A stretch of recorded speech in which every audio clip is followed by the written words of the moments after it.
Enerji kısaca iş yapabilme yeteneğidir. Toplamda 8 ana enerji çeşidi vardır. Bunlar potansiyel, kinetik, ısı, ışık, elektrik, kimyasal, nükleer ve ses enerjisidir. Enerjisiz bir iş yapmak mümkün değildir. Yemek yapacaksın ısı enerjisi, arabanla bir yere gideceksin enerji, trenle yük taşıyacaksın enerji, elektrik üreteceksin enerji, ısınacaksın enerji ve kısaca hayatın her alanında bir iş yapılacaksa enerji gerekmektedir. Enerji kaynakları yenilenebilir ve yenilenemez olmak üzere ikiye ayrılır.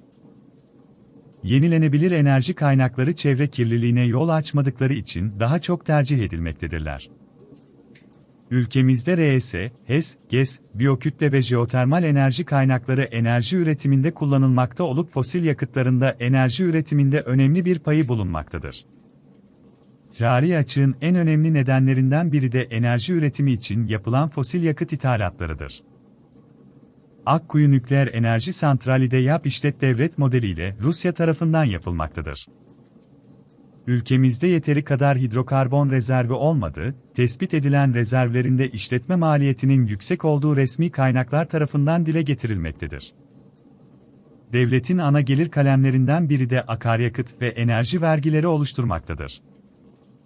Enerjinin üretim maliyeti ve son kullanıcının enerjiye sahip olma maliyeti de ülkeler için çok önemlidir.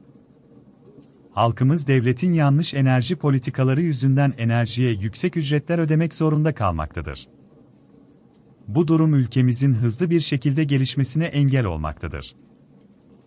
Yanlış özelleştirme politikaları ile devlet tarafından yapılan ve işletilen HES, termik santral ve işletmeler bazı firmalara devredilmiştir. Bir elektrik üretim santrali kurulu gücüne göre bir yılda ne kadar para kazandırır bu bellidir. Bu santraller altın yumurtlayan tavuk gibidirler. Bu bedava para kazanma kaynakları illa özelleştirilecekse özelleştirme politikalarında da belirttiğimiz gibi halka arz edilmesi daha uygun olacaktır. Enerji üretimi kadar enerjinin verimli bir şekilde tüketilmesi de çok büyük önem arz etmektedir. Isınma amaçlı kullanılan enerjide ısıtılan yer yalıtımlı değilse gereksiz enerji israfı söz konusudur. Kışın evinizi havalandırmak için camı açtığınızda evdeki ısı enerjisi de havaya gitmektedir. Bu giden havadaki ısıyı yakalayacak, içeri gelen temiz havayı bu ısıyla ısıtacak bir havalandırma düzeneği yapmak ve bunları uygulatmak çok mu zor? Binalarda zorunlu olan dış yalıtım ne kadar doğru uygulanıyor? Isı kaçakları termal kamerayla neden tespit edilmiyor ve gereği yapılmıyor? Biz yapıyormuş gibi iş yapıyoruz, bunu öncelikle düzeltmemiz lazım. Yine aynı şekilde fabrika bacalarından çıkan atık ısıyı yeterince değerlendirebiliyor muyuz? Burada kişisel olarak yapabileceğimiz enerji tasarruflarını da unutmayalım. Yemeğinizi pişirdikten sonra sıcak bir şekilde buzdolabına koyarsanız neredeyse ısıtma için harcadığınız kadar elektrik enerjisi harcanıyor. Dondurucudan çıkardığınız eti buzdolabının soğutucu bölümünde buzu çözülene kadar bekletirseniz dondurma sırasında harcanan enerjiyi israf etmemiş olursunuz. Genelde ne yapılıyor? Donmuş eti suya koy, buzu çözülsün, yemek yap. Aklımızı her alanda kullanmalıyız, bu akıl insanoğluna kullansın diye verildi. Enerji üretim tesisleri kamulaştırılmalı ve halka arz edilmelidir. RS, HES ve enerji üretim tesisleri devlet tarafından yapılmalı ve yaptırılmalı, sonrasında gerekliyse halka arz edilmelidir. Özelleştirilen elektrik dağıtım şirketleri derhal kamulaştırılmalıdır. Bedava para kazanan bu şirketleri kamulaştırmak için yeterli kaynak yoksa belli bir işletme süresi için söz konusu kaynaklar halka arz edilmelidir.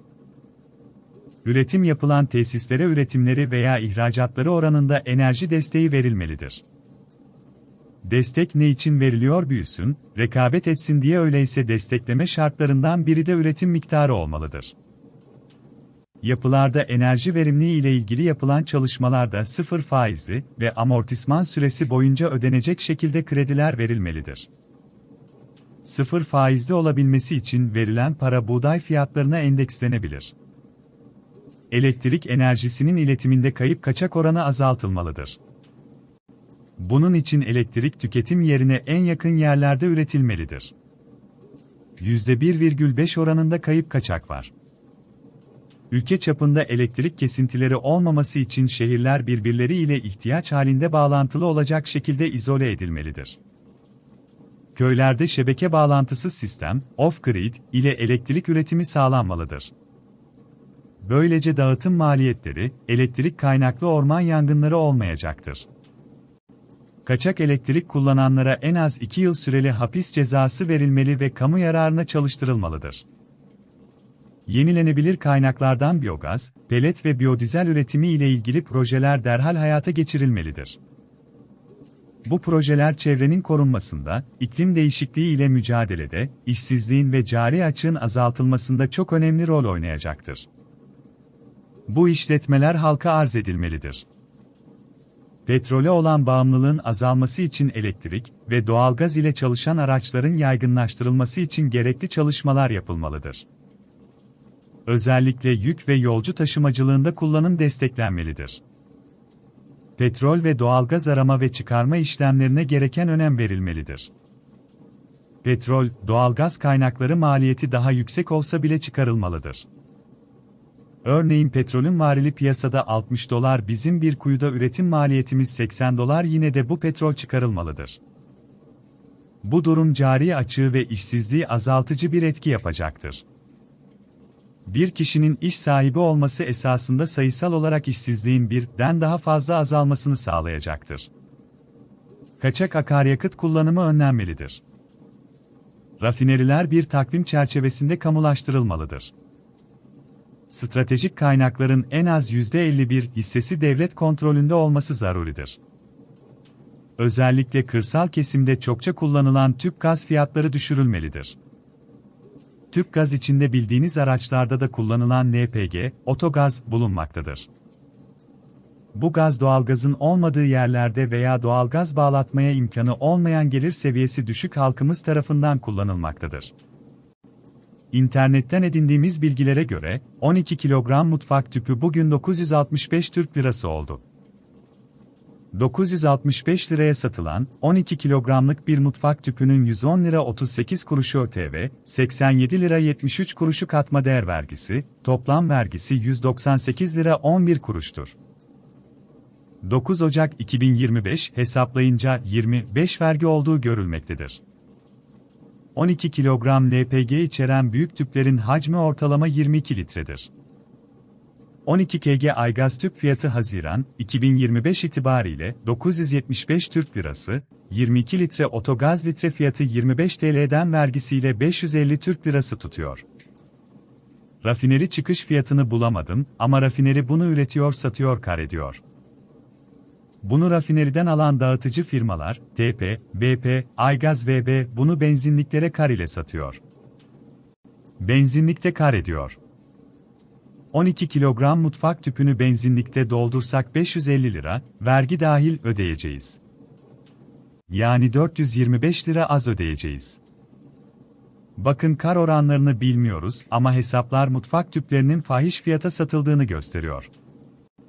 Yani gariban düşmanı değilseniz bu fiyatları indirin. İnsanları soymayın. Belki tüp alınca yanında da yarım kilo et alır vatandaş.